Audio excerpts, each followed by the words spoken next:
O assunto que está dominando a imprensa americana hoje, um escândalo talvez de proporção histórica, é que o último ato de Joe Biden enquanto presidente dos Estados Unidos pode ser anulado nas próximas semanas, talvez até mesmo nesta semana. Enquanto Joe Biden estava chegando ao fim do seu mandato, depois do resultado das eleições, ele foi questionado inúmeras vezes se ele daria perdão a algumas pessoas próximas a ele. Se ele daria o perdão ao filho dele, Hunter Biden, que tem toda aquela história da corrupção na Ucrânia, que tem aquela história de atos sexuais com pessoas menores de idade, vídeos de uso de entorpecentes gravados no laptop dele. São muitos crimes que o filho do Biden estava sendo acusado.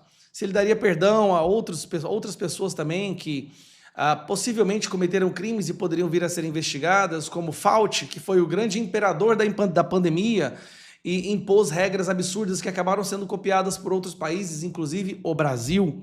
Fauci, que durante algumas audiências públicas chegou a admitir que não tinha prova nenhuma sobre a máscara, que falava que a vacina protegia 100%, depois já era 80%. E, bom, vocês já conhecem os memes, né?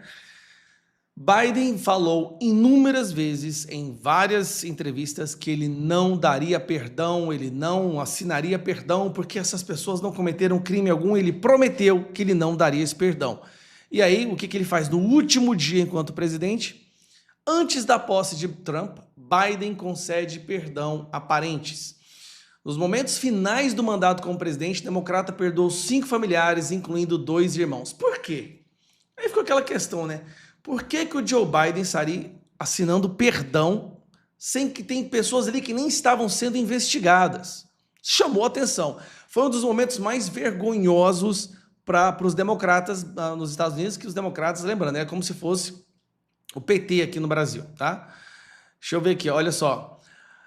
Os perdões emitidos por Biden abrangem aqueles envolvidos no comitê que investigou o ataque no Capitólio de 6 de janeiro, tá? De 2021. São aquelas pessoas que mentiram e tentaram prender as pessoas do 6 de janeiro, que é o nosso 8 de janeiro, incluindo todos os legisladores que participaram do comitê congressual e os oficiais de polícia que prestaram depoimento.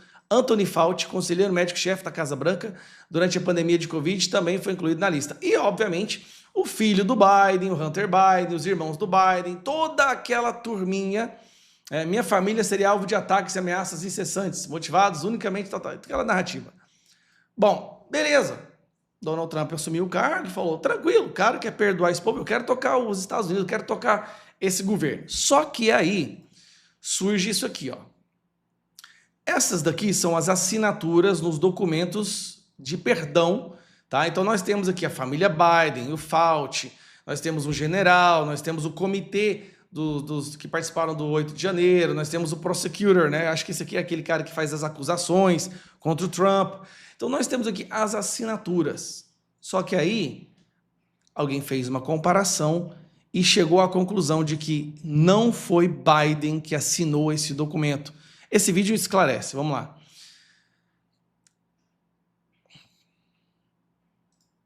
O que você repare? As assinaturas são 100% idênticas. Não há a menor diferença entre as assinaturas. De novo, olha só. Isso aqui, gente, presta atenção, é humanamente impossível. Por mais que você possa fazer a mesma assinatura por décadas, você ter 5 assinaturas milimetricamente idênticas não existe. Aí vem a questão. Sabe o que aconteceu? Eles usaram uma coisa que se chama AutoPen. É algo que simula a assinatura do presidente para assinar coisas como convites, para assinar documentos que não sejam de importância de lei, de peso de lei, tá? Para assinar cartas, mas não para assinar leis. Para assinar leis, é preciso que o presidente assine a próprio punho para provar que ele tem conhecimento do que é que ele está assinando.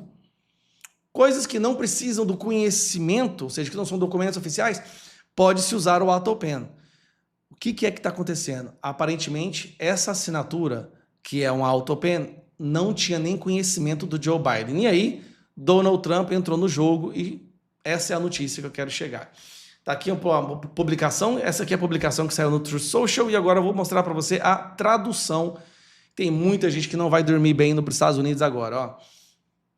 Vou aumentar um pouquinho, né? Os perdões que Joe Biden, sonolento, deu ao comitê não selecionado de bandidos políticos e muitos outros são aqui declarados nulos, vacentes e sem mais força ou efeito, devido ao fato de que foram feitos pela Autopen.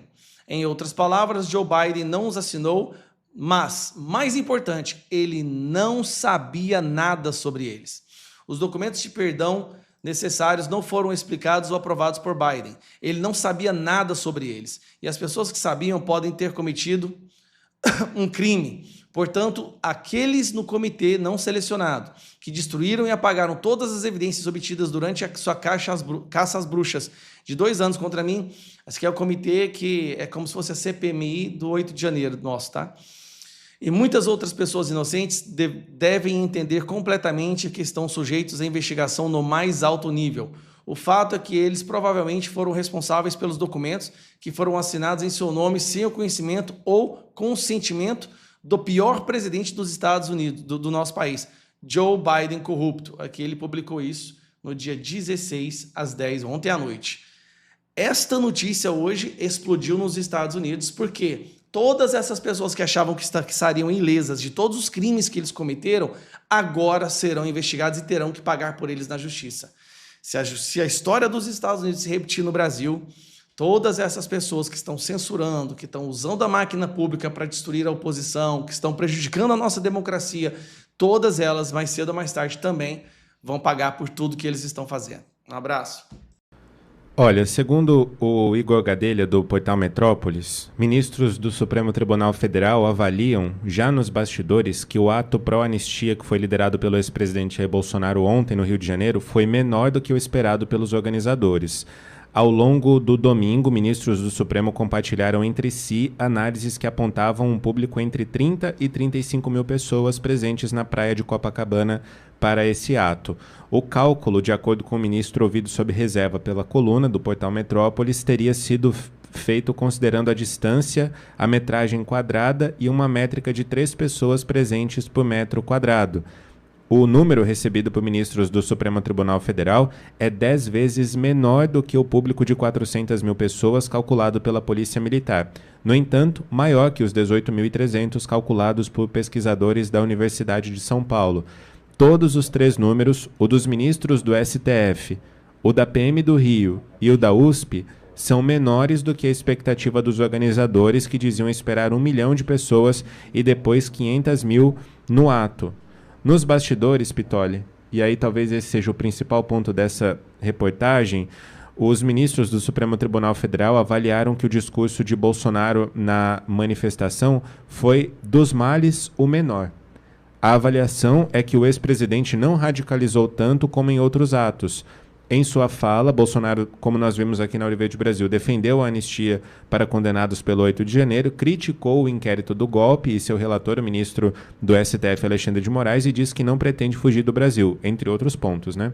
O ex-presidente também voltou a dizer que teria sido prejudicado nas eleições de 2022, as quais perdeu para Lula. Bolsonaro ainda criticou o atual governo, comparando seus integrantes com seus ex-ministros. Outro ponto importante dessa reportagem: na avaliação de ministros do Supremo Tribunal Federal, a manifestação não terá qualquer efeito no julgamento pela corte de Bolsonaro e de outros acusados de envolvimento do 8 de janeiro e também no inquérito de golpe. É viver na bolha dá nisso, né? Mesmo porque não tem voto.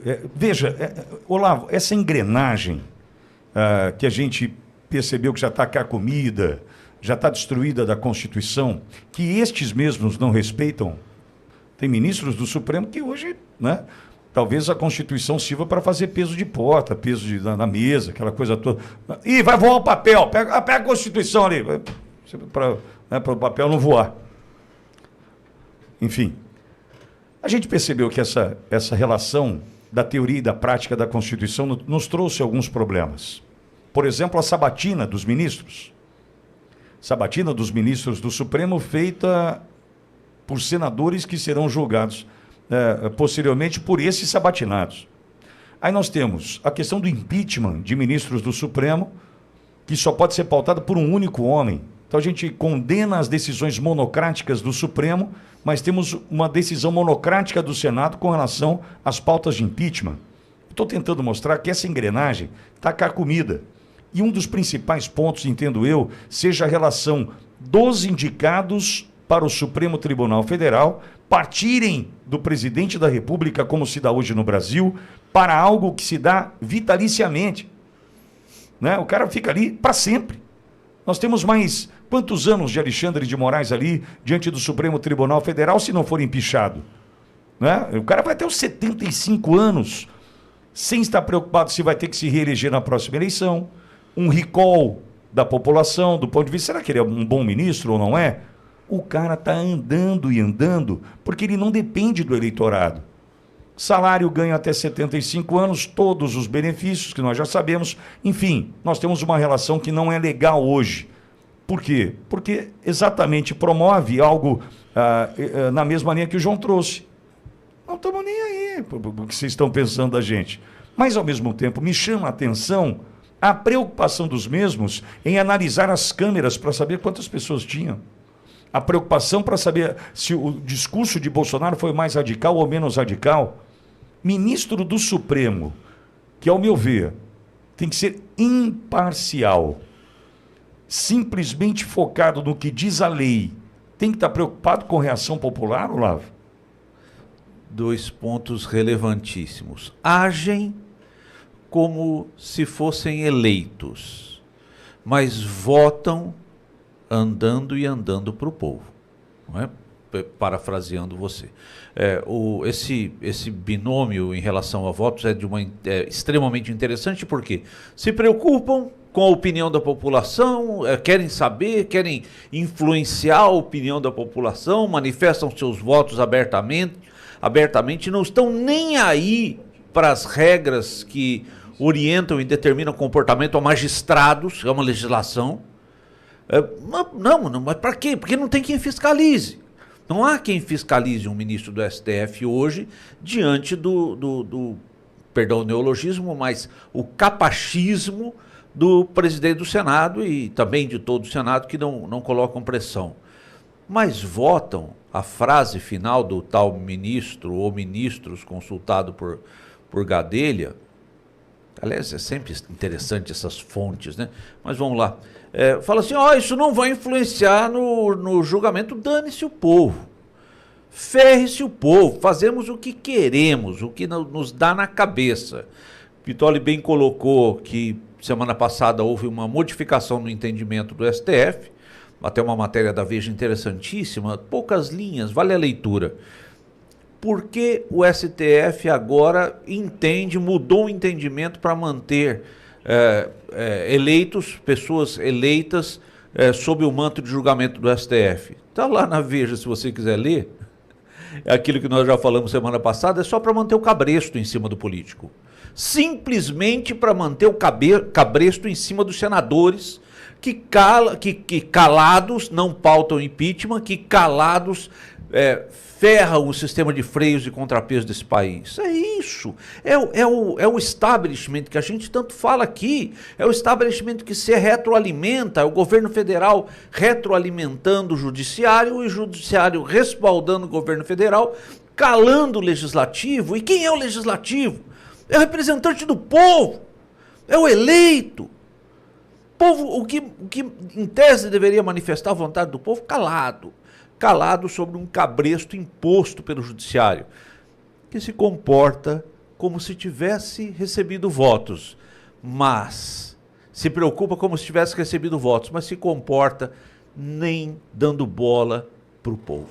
Agora, só um alerta para aqueles que torceram para o Jacaré no filme do Tarzan ontem, para que tudo desse errado, que não tivesse ninguém, que flopasse, né? Eles preferem, só um alerta, os ministros do Supremo preferem acreditar na USP ao invés de acreditar na Polícia Militar do Estado do Rio de Janeiro, é isso? É isso. Eles estão me dizendo isso, né? Eles estão me dizendo que preferem acreditar em qualquer coisa menos na Polícia Militar do Estado do Rio. Bom, deixa eu só mostrar um print que nós fizemos ontem por volta de 10 horas da noite, acho que foi isso aí, só para mostrar para os amigos do Supremo Tribunal Federal e demais que torceram para o Jacaré no filme do Tarzan, que só a Auriverde, ontem, conseguiu mais de 1 milhão de pessoas. Então, assim, fiquem tranquilos, né? Pode ter tido dificuldade de acesso, pode ter chegado às 400 mil pessoas, um pouco longe de 1 milhão que nós queríamos em Copacabana. Entretanto, a transmissão da Auriverde Brasil ontem chegou a 1 milhão de visualizações. 1 milhão de pessoas com toda a dificuldade colocada pela plataforma. Com toda a dificuldade colocada pela plataforma Auriverde. Ontem, 1 milhão de pessoas. Então, assim, veja, eu não posso acreditar que seriam ingênuos de pensar que seria uma oportunidade única para aqueles que estavam em Copacabana. É por isso que nós, da Auriverde Brasil, assim como a Oeste, Didi, dentre outros, nos mobilizamos para fazer com que a transmissão chegasse mais longe ontem. Para que a gente, através de um canal como este da Auriverde, pudesse chegar a 1 milhão de pessoas. Não sei o que estou dizendo, está aí o número, está printado. Isso aí é o número do YouTube. 1 milhão de pessoas nesse Brasil. Então nós somos hoje, só na Auriverde, 1 milhão de brasileiros que acompanhamos o que aconteceu em Copacabana ontem. Então, ministros, não é pegar o ônibus lá de Quixeramobim e descer para o Rio de Janeiro. É estar em Quixeramobim e assistir a transmissão, entender a mensagem, o que foi dito ali. É isso. Ou vai achar que vai todo mundo para Copacabana e só quem estava ali, como o PT adora fazer, em eventos controlados, só aquele teria acesso ao conteúdo? Não. Aí entra a Auriverde e demais canais que fizeram a sua parte. Então, só a Auriverde, ontem, 10 da noite, já tinha esse número de mais de 1 milhão de pessoas alcançadas. Pode-se somar aos 30, 40, aos 18 mil da USP, aos 400 mil da Polícia Militar do Estado do Rio de Janeiro e faça as suas contas, Olavo. E lembrando, Pitoli, que nós estamos numa nação empobrecida. O brasileiro está empobrecido por uma sobrecarga de impostos, está empobrecido por uma inflação gigantesca, está empobrecido por ter dificuldade em comprar comida, em comprar o mínimo do seu cafezinho. E muitas vezes não teve dinheiro para o ônibus, para sair, para ir até Copacabana, não teve dinheiro para uma viagem interestadual ou intermunicipal, mas a Auriverde Brasil fez o seu trabalho. 1 milhão e 500 mil, tá bom? Vamos lá? Vamos trabalhar? Somando, né? Vamos embora, vamos trabalhar.